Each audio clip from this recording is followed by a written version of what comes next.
ব্রাহ্মণবাড়িয়ার নবীনগরে একটি হোটেলে পূর্বশত্রুতার জেরে প্রতিপক্ষের গুলিতে একজন নিহত হয়েছে। গুলিবিদ্ধ আরও দুজনের অবস্থা আশঙ্কাজনক। শনিবার রাত ৮টার দিকে বড়িকান্দি ইউনিয়নের গনিশা মাজারের পাশের একটি হোটেলে এই ঘটনা ঘটে।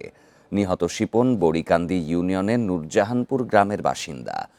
পুলিশ জানায়, দীর্ঘদিন ধরে শিপনের সাথে আধিপত্য বিস্তার নিয়ে থোল্লাকান্দি গ্রামের রিফাতের বিরোধ চলছিল। এর জেরে শনিবার রাতে হোস্টেলে খাওয়ার সময় শিপনকে লক্ষ্য করে গুলি চালায় রিফাত। এ সময় শিপন ও হোটেলের এক কর্মচারী সহ ৩ জন গুলিবিদ্ধ হন। তাদেরকে উদ্ধার করে প্রথমে নবীনগর উপজেলা স্বাস্থ্য কমপ্লেক্সে ভর্তি করা হয়। পরে উন্নত চিকিৎসার জন্য ঢাকায় পাঠানো হলে চিকিৎসাধীন অবস্থায় শিপনের মৃত্যু হয়। শিপন ও রিফাত দুজনই ডাকাতির সাথে জড়িত বলে জানা যায়।